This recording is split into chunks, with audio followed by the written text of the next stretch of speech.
Good morning, YouTube. Thanks for tuning in to Total Payout Podcast. Merc the Book. You now tuned in with the host Trouble. Now, looking at today, we're gonna first and foremost start out today eating that crow from yesterday. We did take the Houston Rockets money line over the Charlotte Hornets. Now they did come through money line.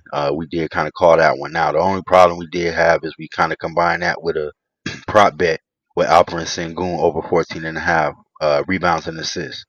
Now he did come show up on the assist department. A couple of them dimes to Kevin Durant. He had 7 assists. The problem we had is he didn't show up with the rebounds. Now, looking at the situation, the center only showing up with 2 rebounds, not good. We're gonna eat that crow. Like I said, over here we greedy. We cash the checks. We also eat the crow. Now, today we gonna bounce back with a 3-team parlay. The first game we're gonna start with, as far as the parlay, is going to be the Milwaukee Bucks against the New Orleans Pelicans. We got the Pelicans against the Bucks. Then we also got the Minnesota Timberwolves against the Dallas Mavericks.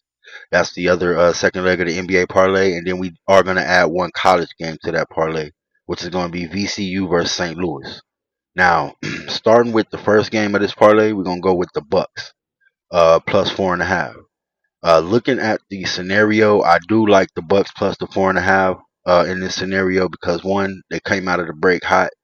I'm not gonna call it that they're gonna come out the break continuing 100%, but I do think this is a good game playing against a team who is a favorite by 4.5 points, who I personally could not trust as a favorite.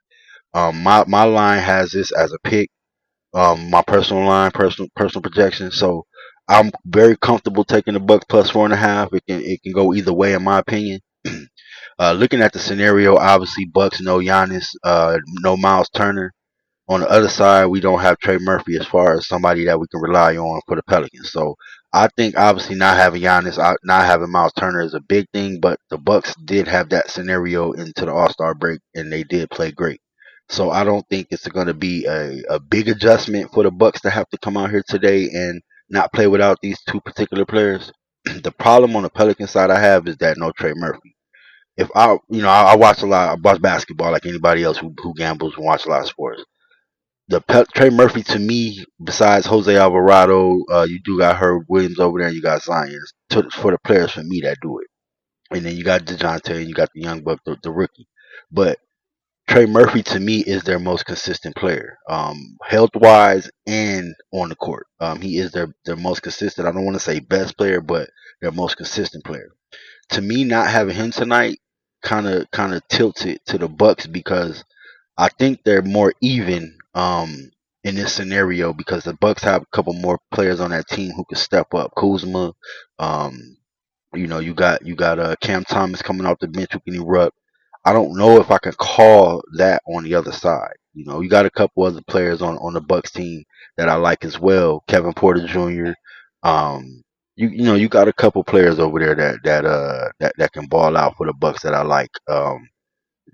For me, that does it as far as over the bench over the Pelicans. I do like Doc Rivers as a added a plus as well.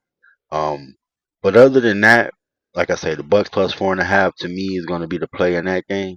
Like I said, because the Bucks, as far as the last 10 against this team, they're 8-2, and then against the spread they're 6-4.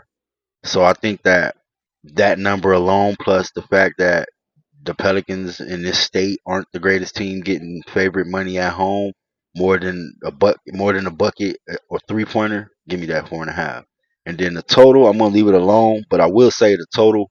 The last 10, they're 8-1-1 against each other. The last 10 against. So I mean, if I would look at this game, the over probably would be the play, considering that both of these teams aren't really great defensive teams. No Giannis, no Turner. Those are probably the two best defensive players for the Bucks. Pelicans, is what it is. Now we're gonna go ahead and move to the second game. Like I said, which is going to be the Dallas Mavericks versus the Minnesota Timberwolves. Now in this game, I'm gonna go ahead and go with my good call. This is the second biggest spread on the board behind the Thunder, and then you got the Timberwolves coming in at minus 13.5, and then but you got the total at a high 238, 239, depending on who you're shopping with today. Um, I got it at 239. I took the under. Just because of the simple fact, one, because like I said, it's the second biggest spread. If you look at the Thunder game, they're like 18, but that total's at 212. Now, obviously, we can look at the teams and we can say, oh yeah, it's probably the teams. But if I'm gonna take a team with a double-digit spread, that total can't be a over for me, because if you got to win by 13, 14, 15, that means it's going to be a blowout going into the championship rounds per se, if we want to add some boxing into it. Are the superstars going to be there in the championship rounds if they're up 30, which is I kind of see where this game's going to be at by the third quarter, fourth quarter. You know what I mean? You're gonna have to have the Timberwolves probably put up 140, 125 at the most, 112 for the Nets, which is possible. It's basketball, but I'm gonna just go ahead and go with my gut and think that this is gonna land somewhere in the low 230s, maybe under 230. I got it at between 232, 233, 234, wherever you want to put it. 4 points, 5 points from wherever you get it, from where I got it. So I personally think this is gonna just land a little bit under. You might have a bad quarter, bad start. These teams coming off a week and a half, week layoff. Superstars probably, played a couple extra days during the All Star break, and had a little wear and tear. Looked like he was kind of bogging down before the All Star break. A couple games he had under that total prop bet. So I'm gonna roll with the under in this game based off the fact that it's the Timberwolves. Just a couple other things I want to point out that kind of gave me a pause, that made me look at this game and say, okay, I'm comfortable enough to take it under, because I'm not a super under better, but I will take this game under today. In this scenario, home and away, the Mavericks are 10-13 to the under, so the 10 overs, 13 unders. The Timberwolves are 10 overs, 19 unders. So it gives me a little bit more comfort knowing when I look and dive just a little bit. I could dive a little deeper, but I don't want to, dive your ears off and give you a bunch of these nerd stats. But just looking at the scenario, home and away, coming off a little bit of break, the Mavericks are missing firepower. You got the firepower they do have. The Klay Thompson, and they're not, they're not players. I mean, Klay might go off for 30 tonight. He got the go get it, shoot it, fire 25 of them, but he probably gonna have to take 25 of them to reach that 30. So. And I don't think Christie might not be playing. You obviously know Cooper's out, no Kyrie, no Lively. It's just a lot going on in Dallas that I think that to ask them to reach that 239 and also keep up with Minnesota throughout the game is going to be tough. So I like that. Like I said, I like that game under. Who knows? You might get Minnesota to sit a player or two based on the scenario. And like I said, I expect it to be a blowout by halftime, third quarter, fourth quarter. Everybody sit for that game. Now diving into the college game, this is more of a scenario play and a gut play. Looking at this total, man, I kind of looked at the previous game they played earlier this year. This is a VCU versus St. Louis in the college game. The last play on this three leg. The total right now is sitting at 164.5. Now, if you're a college better, then you follow this, then you kind of know you want to go previously if they played each other, things like that. Do your homework. The previous game they played this year was at 171. The total landed, and this was a game that was played January 7th, so about a month and a couple weeks ago.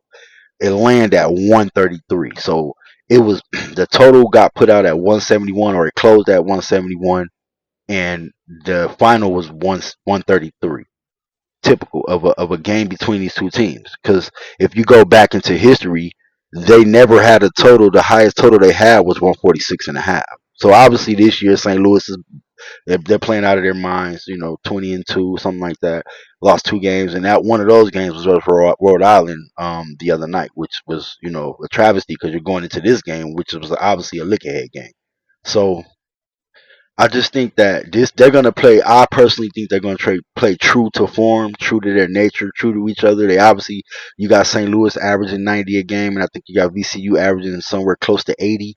I think they're gonna play true to form and have a not necessarily a super low scoring game, but I don't think 165 is going to be the final just because one team scores 90, the other scores 70, but they also play a little defense. And I think that these two teams being at the top of the totem pole in their division, in their conference, I'm sorry, I think they're going to play each other tough. You got VCU is number 2, and you got St. Louis number 1. So is it going to be a shootout, or is it going to be a defensive bog down? Which I personally think is going to be a decent defensive bog down, because these two teams play D. Outside of, if they're playing the bottom of the run team, then they're going to blow them out. But if they're playing each other, which is what we've seen, they're going to play true to their nature, which is defense. So I'm gonna take this under 164 and a half. Just because, like I say, the previous game, the nature of how they play each other. Period. They're head to head. They're even 5-5 on the totals, and that's counting the under this year that they've already played. And like I say, none of the totals that they've had previously in the last 10 games have been over 146. So you're putting 20 points plus on these totals based off, you know, obviously they're playing teams that they're blowing out, scoring 100 points, St. Louis, but I don't think VCU is going to allow them to run off with a 90. They might, we're gonna have to just take that, eat that crow, But like I said, I'm gonna take those three today, and we're gonna go ahead and cash that.